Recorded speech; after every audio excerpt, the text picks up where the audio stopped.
Ֆրինյուզի եթերում Երևան Փարիզ ձևաչափով հերթական լուրերից դուրս միացումն է, Փարիզից ինձ հետ կաշխատի միջազգային agent Արման Ավագյանը։ Բարև Արման ջան։ Ողջույն Գագիկ ջան, ինչպե՞ս ես։ Լավ, դու ինչպե՞ս ես։ Շատ լավ, մերսի։ Դե ինչից սկսենք ըստ քեզ։ Մենք եթերից առաջ մի փոքր զրույց ունեցանք, արի դու սկսի սկզբում, հետո ես շարունակեմ։ Դե եթե երևի թե սկսենք ամենաշռնդալից եւ ամենադարի ամենամեծ տեխնացուի ամենաուժեղ, այսպես ուժեղ այդ կուսակցության, ուժեղ այդ համագումարի մասին երևի թե խոսենք, որը պարզվում է, որ այնքան ուժեղ է, որ առաջին իսկ որոշումը պետք է լինել օրենքի խախտում, սահմանադրության փոփոխություն եւ մի մարդու, որին արգելված է լինել վարչապետ, դառնալ վարչապետ։ Շատ հետաքրքիր, շատ ուժեղ, որտեղ եկան խոսալու ռեսպուբլիկայի համաշխարհային մակարդակով փաստաբաններ, քաղաքի անուններ տենց գրող լուրջ փաստաբաններ խոսեցին, բայց արի ու տես, որ չխոսեց իրենց կարևոր պերսոնաժներից մեկը, որը ոչ բարով կաթողիկոսն է, որի անգամ նկարը չտեսանք, այլ ոչ թե ինչ-որ արհեստական բանականության պատրաստված որևիցե մի բան։ Դե հա, այդ ամեն ինչը ինչ որ առումով սպասելի էր եւ չեմ կարծում, թե մարդիկ ավելի շատ բան էին սպասում, թե տեխնացուի ով լինելու առումով, թե նաև ծրագրերով, որոնք ներկայացվում են, հա, այսինքն մակերեսորեն, ծրագրերն էլ որպես մակերեսորեն, որտեղ ամեն ինչի կողքը կպցնում են ուժեղ, դառնում է ծրագիր, այդպես չէ՞ էլի։ Հա, ես ինչ որ մի հետաքրքիր բան նկատեցի, զարգացում նկատեցի, որ կարծես թե երկրի վիճակը վատ չի, պետք է դարձնել ավելի լավ։ Տնտեսության վիճակը այդքան վատ չի, պետք է դարձնել ավելի լավ։ Այստեղ ինչ որ դիսոնանս է առաջանում, Արման ջան։ Այսինքն, եթե դու գալիս եք երկիրը այս վիճակից դուրս բերելու արժանապատիվ խաղաղություն, այսինքն է խաղաղության էլ սկզբունքորեն դեմ չեն, բայց այդ խաղաղությունը պետք է լինի արժանապատիվ, հա, նենց, չգիտեմ, ես ոնց կարելի է այդ բան անել, դուխով խաղաղություն, հա, երևի։ Հարևանների հետ, բոլորի հետ լավ հարաբերություններ սահմանել։ Հա, ապրես, բայց ինչ անում այսօրվա իշխանությունը այդ իմաստով, հա, այսօրվա իշխանությանը բոլորը մեղադրում են, ով չի ալարում, մեղադրում են նրանում, որ տանում է ադրբեջանա-թուրքական քաղաքականություն, հա, երբ որ փորձում է ադրբեջանցիների հետ, թուրքերի հետ լավ հարաբերություններ հաստատել, այսինքն խաղաղություն գլոբալ իմաստով, բայց հիմա իրանք էլի նույն բանն են ասում, նույն նարատիվն են տանում, հարևանների հետ խաղաղություն, ներողություն, իսկ խաղաղությունը ո՞նց է լինում հարևանների հետ։ Այսինքն դու կարող ես արդյոք Ադրբեջանի հետ հաստատել բարի դրացիական հարաբերություններ, խաղաղություն, ունենալով այսպես մի հատ ռազմական բռունցք Ադրբեջանի գլխին կախված։ Բնականաբար այսօրվա Հայաստանը իր այսօրվա ռեսուրսներով չի կարող տենց լինել։ Նույնը վերաբերվում է նաև Թուրքիային, իսկ խաղաղությունը ուրիշ բան է ենթադրում։ Ես չեմ ուզում քեզնից ոչինչ, դու չես ուզում ինձնից ոչինչ, մենք ուղղակի որպես հարևաններ իրար կողք ապրում ենք, ուզում ենք առևտուրել ենք անում, չենք ուզում, չենք անում, բայց ճանապարհները բաց են, էս է խաղաղությունը։ Այսինքն մի վերացական երազանք, մի Իվանիշվիլի վիճակ, որտեղ շատ հետաքրքիր ձևով, եթե հիշում ես Գագիկ ջան, մենք ինչքանով որ հետևել ենք Վրաստանի ընտրություններին, Իվանիշվիլին, որը էլի տենց ինքը նույնիսկ արհեստական բանականության թեմա չկա, այդ մարդը նույնիսկ չէ հայտնվում էկրաններում, ինքը այդպես ինքը cloud-ում է, ինքը տենց օթերում, ինքը տենց որպես մեծ առաջնորդ գույցին ունի, ուժեղ, կարևոր փողով, ուժեղ եւ եւ այսպես նա երազանք էր չէ ապավինում նա քաղաքացիներին ինչ որ բաներ էր չէ խոստանում երազանքներ այդ նույն երազանքների շարքով իմիջիալով ինչքանով հասկացա դրանց այդ PR-ով զբաղվողը ոնց որ նույն մարդն է, հա, որ ինչ որ Ռուսաստանում զբաղվել եւ զբաղվում է հիմա այս մեր նորորյա հայկական Իվանիշվիլի այս տարբերակով եւ որպես այդպեսին այստեղ խնդիրը շատ հետաքրքիր է արդյոք բոլոր ասում ամեն հարուստ մարդու մոտ գալիս է մի պահ որ ասում է իսկ ինչու վարչապետ չդառնամ հա պատտում եմ ընտանիքին ասում են պապան կարա լավ վարչապետ լինի չէ օրինակ այդ առաջին ամբիցիան երկրորդ ամբիցիան դե պապան ունի փողեր որոնք սանկցիաների տակ են կակրաս չէ ինչպես ասում են հենց գանձի առաջի գործով դրանով զբաղվենք իսկականից այն ինչով զբաղվում է Իվանիշվիլին Վրաստանում այսինքն ինքը իր ամբողջ ամբիցիան ինչ ժողովուրդ ինչ աշխատատե ես մի ուրիշ բան ասեմ հեցին նայենք օրինակ նայենք հեցին կներես նա նայենք օրինակ ինքը հեցին այդ մարդը ասում ամեն մարդ պետքա գա ինչ որ մի համալի ինչ որ մի բանով չէ արված գործով ու այդ մարդը այսպես գալիս է ու դիմացի պատկեր ցույց են տալիս այդ հեցի կաբելները 10 տարի քանի տարի այդ մարդը հեցում է աշխատում հա բայց կարող են աշխատում արտադրությանը ուժեղ մարդ չէ ինքը հեցը տիրապետում է ինքը կարող էին ներկայացնել օրինակ Ռուսաստանի անշարժ գույքերը առևտրի կենտրոնները օրինակ շատ գեղեցիկ կլիներ շատ գեղեցիկ կլիներ շենքերը ցույց ուղղակի ստացվեր որ ընդհանրապես հայերի հետ կապ չունի որտեվ հեցը հայերի հետ կապ ունի Կարեն օրինակ ցույց տան տաշիր պիցան, օրինակ ցույց տան ինչ նոր պիցայի մոդելներ են այս տարիների ընթացքում դուրս եկել որ ոչ միտեղ չի եղել։ Ես չգիտեմ, չէ ամեն մարդ պետք է իր աշխատանքով, չէ, գա ինչ որ մի բան ապացուցի։ Այսպես լինի Քիմ Կարդաշյանն էլ կարող ասի վարչապետ եմ ուզում դառնամ, ինչ ա եղել որ շատ գեղեցիկ արտաքին ունեմ, շատ ուժեղ փողերել ունեմ։ Դե փողերը որ այս ամբողջը մենք հումորով ենք ասում, բայց մի տարբերությամբ բոլորս հասկանում ենք որ Իվանիշվիլի, այսինքն Կրեմլյան մի հատ հերթական գեղեցիկ փաթեթավորված հիբրիդային մի գրոհի մի տեսակ է։ Նայտես, ես նույնիսկ ուրիշ բան ասեմ, ես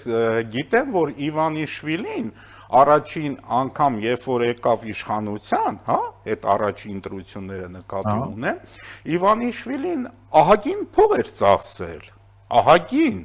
ընդ որում ինքը իր փողերից ծախսել էր նաև իր որտեղ որ ինքը ծնվել էր, հա, Վրաստանի այդ մարզում, չգիտեմ, հարյուրավոր ընտանիքների սոցիալական վիճակ էր բարելավել, բնակարանային խնդիրներ էր լուծել, փակել էր բոլորի հիպոթեկային վարկերը, դե արեք։ Ես այդքանից հետո այդ խելք մարդը վարչապետ էլ չէր ուզում դառնալ։ Այո, չէր ուզում։ Այո։ Չէ, ես մեր մոտ ասում եմ, ինչ ա եղել որ հիմա այսօր այսքան կա, այսքանը գտնենք, պապան էլ ուզում է դառնալ վարչապետ։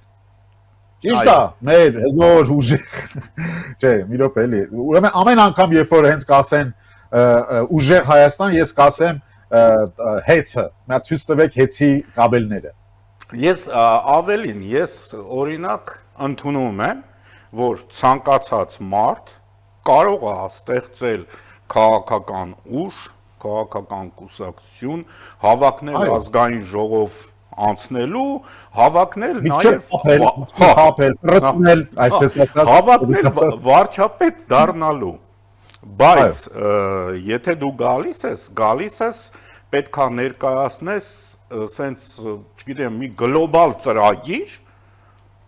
որի օգտին կքվեարկի քո ժողովուրդը, ասենք, ու ռեալ ծրագիր, ես չեմ ասում, ասենք, այնպիսի ծրագիր, որ ես գամ դառնամ վարչապետ, օրինակ, ամեն մեկիդ բանկային հաշվին կդնեմ $100,000,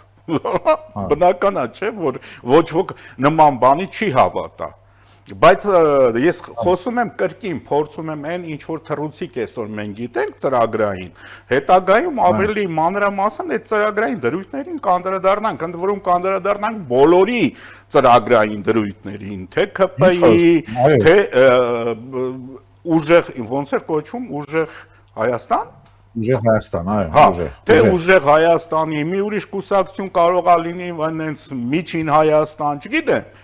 100 հատ Հայր Հայաստան կայքոր, կարող է նոր հայրենիք կայքոր են, բոլորը այսպես, բոլորը այսպես, ով ամենալավ կենացը կասի։ Բայց եթե գալիս ես, ուրեմն դու պետք է ասես, ես օրինակ խաղաղության այս ծրագրին, էսի կոչվում է թույլ խաղաղություն կամ ինչ որ վհատ, վտիտ խաղաղություն, իրենց ներկայացածով, իրենք բերում են, ասենք, ուժեղ խաղաղության տարբերակը, իրենք բերում են ուժեղ տնտեսության տարբերակը, եւ տես այստեղ ես վստահ եմ, որ Հայաստանում կբացվեն տասնյակ ռուսական մոլեր տնտեսության զարգացման ուղենիշ որպես, թե չէ ինչ որ ընկել են ինչ որ թրիպի հետևից, չգիտեմ, ընկել են ինչ որ AI-ների գործարանների հետևից, չիպերի գործարանների հետևից, այնտեղից Ռուսաստանի են ոչ բարով նախկին պաշտպանության նախարարը, որ այսօր ինչ որ, չգիտեմ, ինչ որ արհեստական մի հատ կառույցի ղեկավարը, անվտանգության խորհրդի քարտուղարը, թե ինչա, պարզա չէ, որ ոչինչ չի նշանակում այդ պաշտոնը, ինքը ասում է, եթե նշանակեցին, քանի որ լուրջ հաջողություններ ունեցավ ֆրոնտում։ Այո, ջախջախեց Ուկրաինային, դրա համար անվտանգության Պոկրովսկը եւ Կուպյանսկը չմոռանաք։ Եվ այսօր ինքը խոսում է շատ լուրջ տեսքով Հայաստանին սպառնացող վտանգի մասին։ Ասում է, եթե Հայաստանը վաղը մյուս օր կառուցի ամերիկյան մոդուլային այդ ատոմակայանները, այդ ռեակտորները, Հայաստանը, որ գտնվում է սեյսմիկ գոտում, պետքա մտածի, մենք էլ պետքա մտածենք, իրան էլ է վերապահում իրավունք մտածելու, այդ չգիտեմ, այդ մտածելը որտեղից ինքը որոշեց, որտեվ իր մտածելը մենք ուկրաինական ռազմաճակատում տեսանք։ Եվ օրինակա բերվում, ասում է Ֆուկուսիմայի ատոմակայանի աղետը որ եղավ, ամերիկյան տեխնոլոգիաներն էին, բայց ներեկություն Ֆուկուսիմայում տեղի ունեցավ աշխարհում մինչև չտեսնված աղետ, որը ինչ կապ ունի ատոմակայանի հետ, եկավ այդ, չգիտեմ, քանի տասնյակ մետրերով ալիքները ծածկեցին ատոմակայանը ուղղակի։ Եվ այստեղ մոռանում ենք հետ եղած Չեռնոբիլը։ Այո, այստեղ մոռանում են Չեռնոբիլը եւ ասում են Ինչպես մոռացան Չեռնոբիլի լինելու առաջի մեկ շաբաթը եւ ամբողջ աշխարհին խաբեցին, որ ոչ մի բան էլ չկա։ Ռադիացիա ենթարկեցին տասնյակ հազարավոր ժողովրդի։ Այդ թվում Հայաստանից բազմաթիվ կամավորներ գտնում են այդ Չեռնոբիլ։ Հա, մի խոսքով մի հրաշալի սովետական, ռուսական վիճակ։ Հա, եւ հիմա այդ հրաշալի հեքիաթը ստեղծողները էլի փորձում են հերթական անգամ խառնվել։ Այ ժողովուրդ, դուք ընդամենը մեկ օր առաջ ձեր փոխվարչապետի բերանով ասում եք, մենք պատրաստ ենք գալ կպնել Թրիփին։ Հիշում ես։ Հիմա էլ հայտարարում է դիվանագիտորեն ենք խոսում, ուրիշ այլ ընտրանք էլ չկա դա ասելու։ Նաև խոսում եմ մասին փոխվարչապետը, այսինքն տես, իրենք արդեն հասկացել են, որ Հայաստանը վաղուց ուրիշ գնացք է նստել, Ադրբեջանը էլ այդ գնացքի մյուս վագոնում է, կոնկրետ, գնացք, որը ուղևորում է դեպի քաղաքակիրթ աշխարհ, դեպի քաղաքակիրթ տնտեսություն, դեպի բարգավաճում, իրանք այդ գնացքի ռելսերը սկի չեն փորձել, ասենք, լավարկել կամ ինչ-որ մի բան անել, հիմա իրանք ասում են, մենք պատրաստ ենք Հայաստանի այդ երկաթուղու հարցերը կարգավորել, հա, իրոք, կրկին հիշեցնում եմ, դասականի խոսքը, Այդ լծակը, որ նրանք ունեն բնականաբար, ինչքան կարողանալու են ձգելու են, ավոք սրտի իմանալով նրանց և ցանկությունները և հնարավորությունները, ոչ մեկ թույլ չի տալիս շատ արագ լուծելու այդ հարցը, ցավոք սրտի, բայց պետք է հասկանա, որ այո, գնացքը գնացել է և մենք իրենց թաթիկով ենք անում Վաշինգտոնից։ Այո, ընդ որում ևս մի կարևոր հանգամանք, երբ որ խոսում է Ռուսաստանի ինչ որ պաշտոնյա եւ ասում այո մենք պատրաստ ենք հայկական երկաթուղիները լավարկել, այնպես անել, որ Հայաստանը կարողանա նորմալ օգտագործել, այդ թվում Ոչ են արեք 20 տարի։ 20 տարի, քանի տարի իրենց կոնֆլիկտն է, Ես նայեց ուրիշ բան եմ ասում։ Այսօրվա դրությամբ Ռուսաստանի երկաթուղիներ ընկերությունը մտել է կառավարություն, ողորմացել է, աղաչել, պաղատել է ծնկաչոք, որ 1.5 միլիարդ ռուբլի գումար տրամադրեք, որպեսզի ռուսական երկաթուղիները չկործանվի, չսնանկանա։ Հիմա այդ կազմակերպությունը պետք է Հայաստանում գործանի, բնականաբար ոչ։ Սիրունոլեր կգասեն հանգանակություն կազմակերպեք ազգովի, փրկեք ձեր երկաթուղին, հա։ Ես այսօր դիտում եի ռուս ուժեղ Ռուսաստան վիճակ, ուժեղ Ռուսաստան։ Հա, ռուս կոմունիստ գործիչ կա քաղաքական Պլատոշկին, որը նաև շատ YouTube-ային շատ ակտիվ գործունեություն է ծավալում եւ իր վերջի հարցազրույցը ինչ որ մի ռուսական ոդքասթի, որտեղ կրկին քննարկում են այն հարցը, թե ինչու էսպես եղավ։ Այս Պլատոշկինին ասում է, բայց չէ որ մենք Հայաստանի հետ դաշնակիցներ էինք, մենք Հայաստանի հետ էս էինք, են էինք։ Այս Պլատոշկինը, որը նենց չի որ մեր համար մեռնում է, ինքը էլի ռուսական կայսրապաշտ է, տարբերություն չկա, որ ինքը կոմունիստ է, միևնույն է իրանց համար ռուսական կայսրություն, այսինքն իմպերիստ է, իմպերիա, всё, այս իրան է պաշտպանում, որի արտարոց բան չկա իհարկե։ Հա, եւ այս մարդը ասում է, բանը նայիտ էս ասում է, ինչ տեղի ունեցավ։ Հայաստանը մեր դաշնակիցներ, որը անվճար մեզ տրամադրել էր ռազմակայան, վճարում էր այդ ռազմակայանի պահպանման ծախսերը,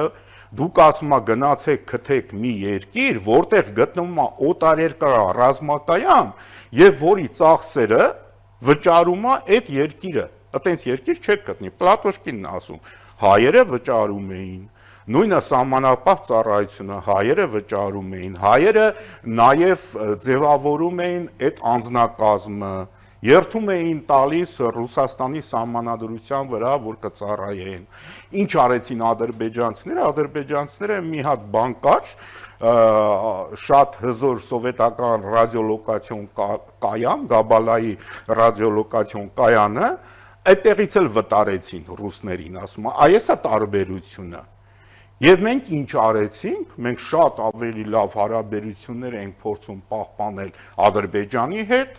եւ անընդհատ գցում ենք մեր դաշնակից Հայաստանին։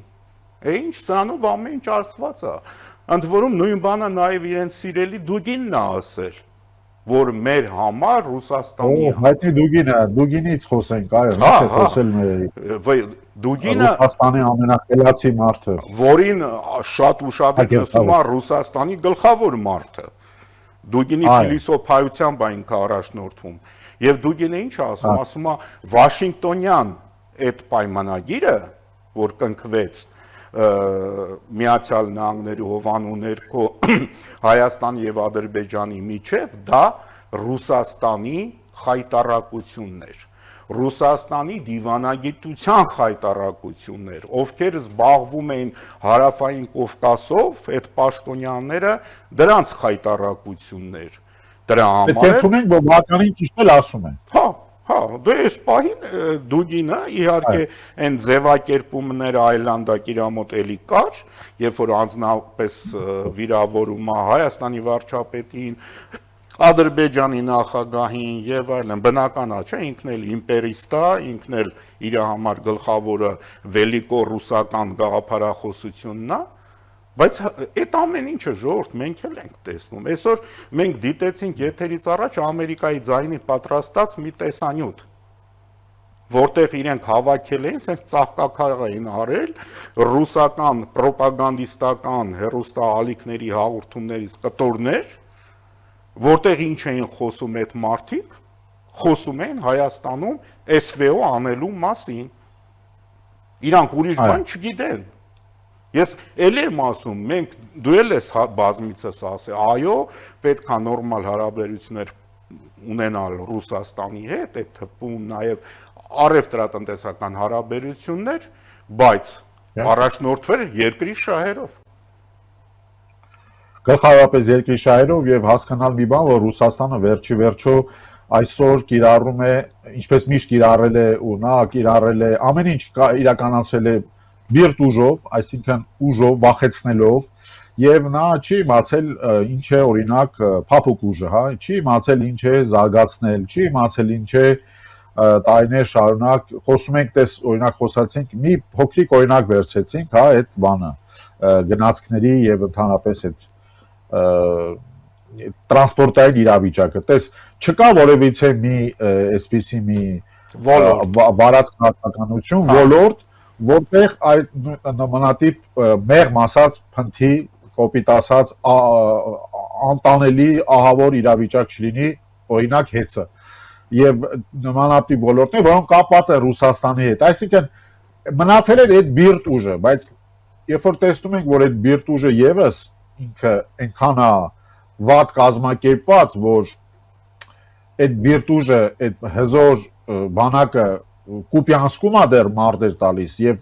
դրա հետ միևնույն ժամանակ այդ փափուկ ուժը ամենտեղ արդեն ինքը չի աշխատում, արդեն այնտեղ տեսնում ենք թե ոնց Վենեսուելայում վերջացավ, հիմա Կուբայում շուտով կվերջանա այդ պրոռուսական ալիքները, հա, եւ գալիս ենք մի եզրակացության, պետք է ամեն այդ կայսրության ցանկությունների համար ունենալ դրա հնարավորությունները, այդ դուգինները, բանը, այդ շատ լավ է, որ ունեն այդ բոլոր ցանկությունները,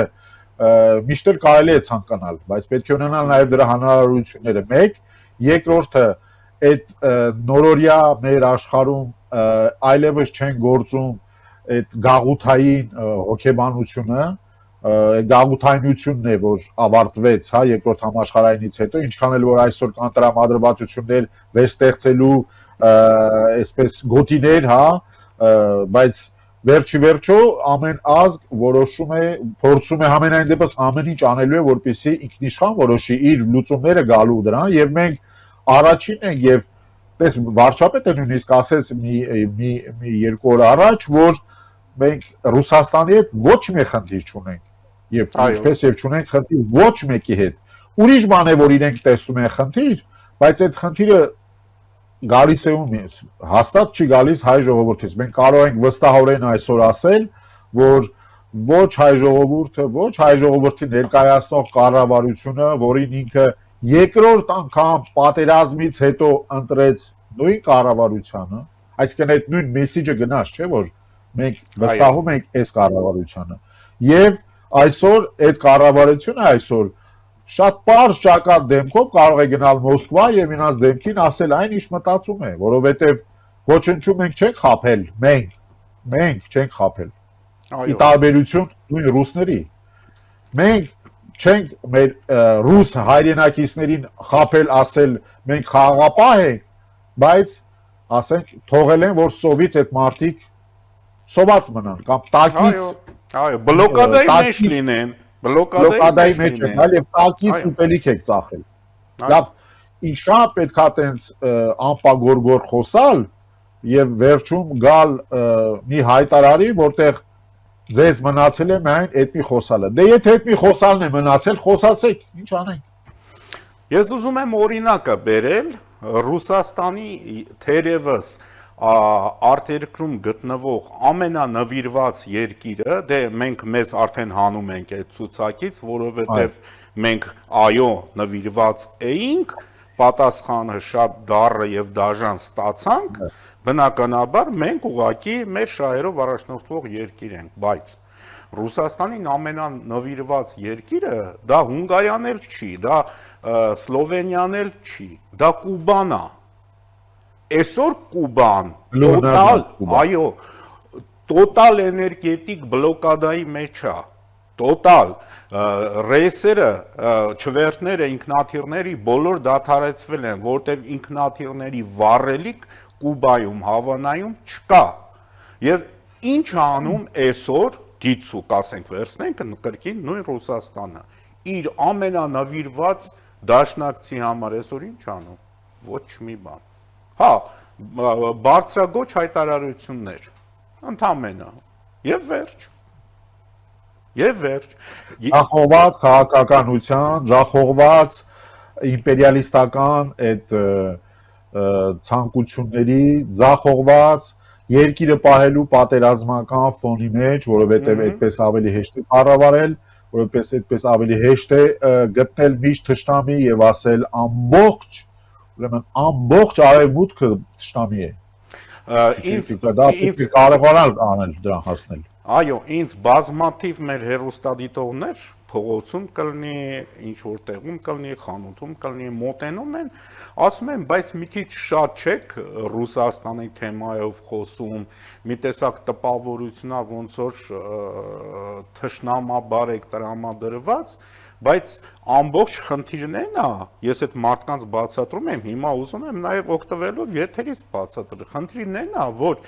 մենք գրեթե ոչինչ չենք խոսի Ռուսաստանի մասին, լավից բացի ոչ մի վատ բան, եթե Ռուսաստանը չտաներ այն քաղաքականությունը, ինչ որ այսօր տանում է։ Մենք ակնհայտորեն տեսնում ենք, չէ՞, թե 5-րդ շարասյուն, թե պրոռուսական շարունակել ամենօրյա ռեժիմը շարունակում է։ Դեմքներին ժպտալով, մեր դեմքին ժպտալով, դուք մեր բազմադարյա բարեկամներ, թե բազմադարյան որտեղից վերցրեցին, չգիտեմ։ Ընդհանրապես Ռուսաստանը մինչև 18-րդ դարը այս տարածաշրջանում չի եղել։ Ինչ բազմադարյա եղբայրության բարեկամության մասին է խոսքը։ Եթե շատ հեռուն գնանք, կհիշենք տասնյակ դավաճանության դեպքեր, երբ որ հայերին խոստումներ են տվել, ասել են, «Էսի դուք արեք, մենք կհասնենք ձեզ օգնության», հետո բնականաբար ոչ մի բան չեն արել։ Եվ այսօր իրենք խոսում են օրինակ եվրոպական երկրներից, Լավրովը հենց 3 առաջ օրը խոսում էր Ֆրանսիայի մասին, որը գաղութատիրական երկիր էր, հələ մինչև հիմա էլ շարունակում, ասում է ինքը իր մետրոպոլիայի բանը դեռ չի բանարել, դադարեցրել, բայց տես, բոլոր այն եվրոպական երկրները եւ այն երկրները, որոնք եղել են գաղութատիրական անցյալով, իրենց նախկին գաղութներին վերցնենք Մեծ Բրիտանիան, վերցնենք Պորտուգալիան, վերցնենք Իսպանիան, Ֆրանսիան, այսօր ինչպես են վերաբերվում։ Այդ երկրների զարգացումը անմիջականորեն կախված է իրենց նախկին մետրոպոլիաներից։ Եվ զարգանում են։ Նրանք էլ են ունեցել զարգացման լուրջ իմպուլսներ իր շնորհիվ այդ գաղութացման։ Հա, իսկ հիմա վերցնենք ռուսական գաղութատիրությունը։ Ռուսները ասում են, մենք գաղութատիրություն չենք ունեցել, բայց իրանց ամբողջ պատմության ընթացքում Արևելյան Եվրոպան տոտալ ռուսական գաղութատիրական տարածք է եղել։ Բալթյան երկրները սոցիալիստական ճամբարը։ Այո, սոցիալիստական ճամբարը բոլորը եղել են գրաված գաղութատիրական սովետական միության, ասել է թե նույն ինքը Ռուսաստանի կողմից։ Հարավային Կովկաս էլի գրավել են Ռուսաստանի կողմից, բերելով հազար ու մի դժբախտություններ, անունը դներով ազատագրում, նույն բանը տեղի ունեցել Կենտրոնական Ասիայում։ Այդքանից հետո խոսել եվրոպական գաղութատիրության մասին, Արման ջան, ինձ հուշեցին, ես այնքան խոսացի գաղութատիրությունից, մեր եթերաժամը սպառվեց արդեն, եթե գաղութատիրությունից փորձում ենք ամեն կերպ խուսափել եւ վերջիվերջո այդ բոլշևիզմի տարածված այդ բոլշևիզմով եկած Հայաստանից ձերբազատվենք վերջիվերջո այդ գուբերնիզմից նաև իրավիճակից եւ այո մեր եղբայրն է մեր մեծ եղբայրն է եթե կուզի բայց ոչ պետք է միշտ իմանան որ մենք նրանց վասալը չենք այդքան բան ես ավելին ես համաձայն չեմ քո հետ ոչ էլ մեր մեծ եղբայրն է դրացին է եւ վերջ թող տեսնի շնորհակալություն Արման ջան ես եմ շնորհակալ Վերջում հիշեցնեմ, որ Երևան-Փարիզ հերթական միացումն էր, Փարիզից ինձ հետ աշխատում էր միջազգայնագետ Արման Ավագյանը, ամեն բարիք ձեզ։